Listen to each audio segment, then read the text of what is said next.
technical term one-upmanship would fill, and in fact has filled, a rather large encyclopedia. It can be defined briefly here as the art of placing a person one down. The term one down is technically defined as that psychological state which exists in an individual who is not one up on another person.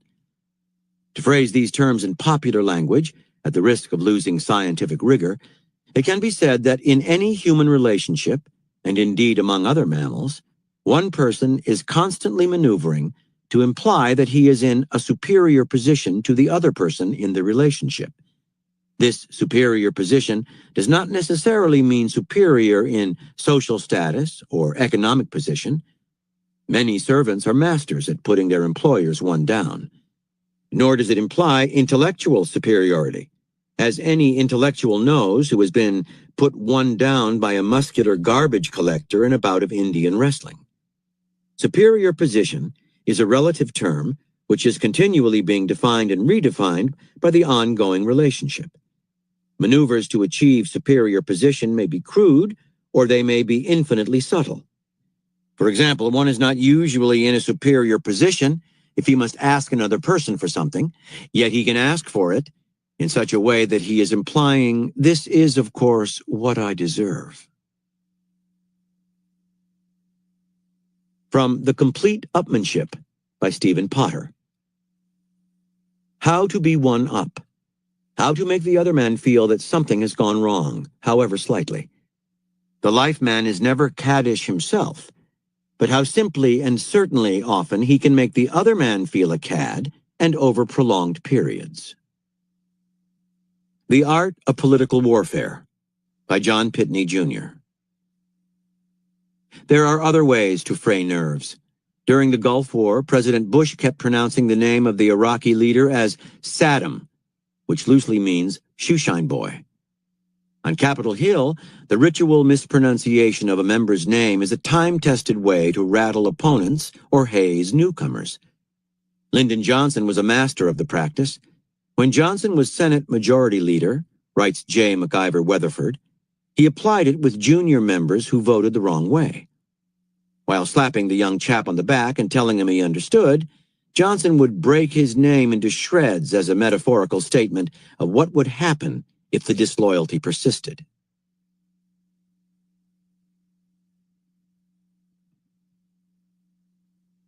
From The Complete Upmanship by Stephen Potter. When to give advice. In my own view, but compare Motherwell, there is only one correct time when the gamesman can give advice, and that is when the gamesman has achieved a useful, though not necessarily a winning, lead. Say 3 up and 9 to play at golf, or in billiards 65 to his opponent's 30. Most of the accepted methods are effective, e.g. in billiards, the old phrase serves. It runs like this. Gamesman: "Look, may I say something?" Layman: "What?" Gamesman: "Take it easy." Layman: "What do you mean?" Gamesman: "I mean, you know how to make the strokes, but you're stretching yourself on the rack all the time. Look, walk up to the ball, look at the line, and make your stroke. Comfortable. Easy. It's as simple as that." In other words, the advice must be vague, to make certain it is not helpful. But in general, if properly managed, the mere giving of advice is sufficient to place the gamesman in a practically invincible position. From Aesop's Fables. The Lion, the Wolf, and the Fox. A very old lion lay ill in his cave. All of the animals came to pay their respects to their king, except for the fox. The wolf, sensing an opportunity, accused the fox in front of the lion. "The fox has no respect for you or your rule. That's why he hasn't even come to visit you."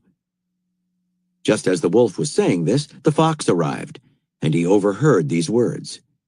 Then the lion roared in rage at him, but the fox managed to say in his own defense, "And who of all of those who have gathered here has rendered your majesty as much service as I have done? For I have traveled far and wide, asking physicians for a remedy for your illness, and I have found one." The lion demanded to know at once what cure he had found, and the fox said, "It is necessary for you to flay a wolf alive, and then take his skin and wrap it around you while it is still warm." The wolf was ordered to be taken away immediately and flayed alive. As he was carried off, the fox turned to him with a smile and said, "You should have spoken well of me to His Majesty rather than ill." From The Head Game by Roger Kahn. Christy Mathewson, in his later years, recounted a knockdown incident from the first game of the 1911 World Series, which he won for the Giants, defeating the Philadelphia Athletics 2-1.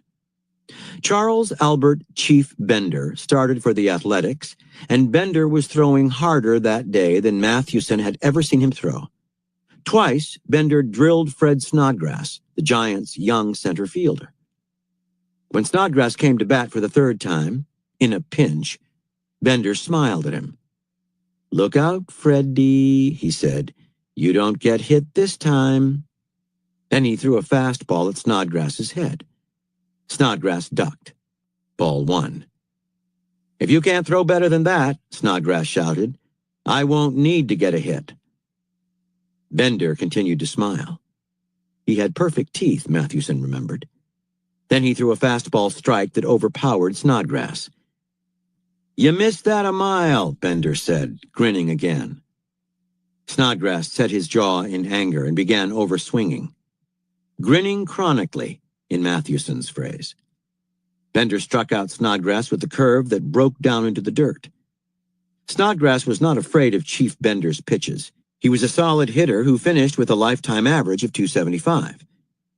What happened, Mathewson said, was that a combination, the knockdown pitches, the sarcastic banter, the condescending grin, distracted Snodgrass.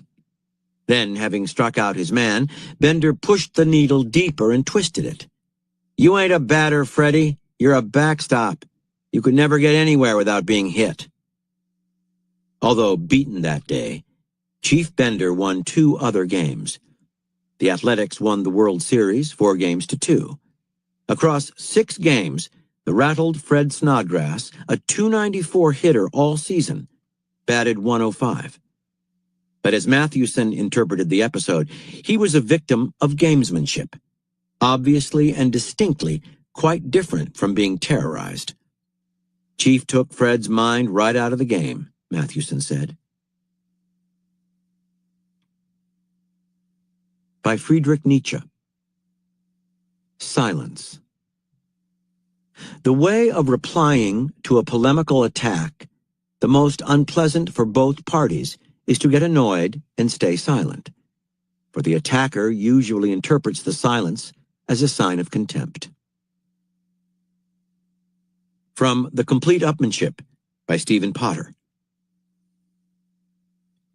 Glaciation is the name for the set of gambits which are designed to induce an awkward silence, or at any rate a disinclination to talk, on the part of possible opponents. The freezing effects of these gambits is sometimes of immense power. If someone else tells a funny story, do not, whatever happens, tell your own funny story in reply, but listen intently, and not only refrain from laughing or smiling, but make no response, change of expression, or movement whatever. The teller of the funny story, whatever the nature of his joke, will then suddenly feel that what he has said is in bad taste. Press home your advantage. If he is a stranger and has told a story about a man with one leg, it is no bad thing to pretend that one of your own legs is false, or at any rate that you have a severe limp. This will certainly silence opponent for the rest of the evening. If, for instance, someone is being really funny or witty, and there is a really pleasant atmosphere of hearty and explosive laughter, then A, join in the laughter at first. Next, B, gradually become silent. Finally, C, at some pause in the conversation, be overheard whispering, "Oh, for some real talk." And finally, from Strategies of Psychotherapy by J. Haley. Inevitably, a patient entering analysis begins to use ploys which have placed him one up in previous relationships. This is called a neurotic pattern. The analyst learns to devastate these maneuvers of the patient. A simple way, for example, is to respond inappropriately to what the patient says. This places the patient in doubt about everything he has learned in relationships with other people. The patient may say, "Everyone should be truthful," hoping to get the analyst to agree with him and thereby follow his lead. He who follows another lead is one down. The analyst may reply with silence, a rather weak ploy in this circumstance, or he may say, "Oh?" The "oh" is given just the proper inflection to imply, "How on earth could you have ever conceived such an idea?" This not only places the patient in doubt about his statement, but in doubt about what the analyst means by "oh." Doubt is, of course, the first step toward one-downness. When in doubt, the patient tends to lean on the analyst to resolve the doubt, and we lean on those who are superior to us. Analytic maneuvers designed to arouse doubt in a patient are instituted early in analysis. For example, the analyst may say, "I wonder if that's really what you're feeling." The use of "really" is standard in analytic practice. It implies the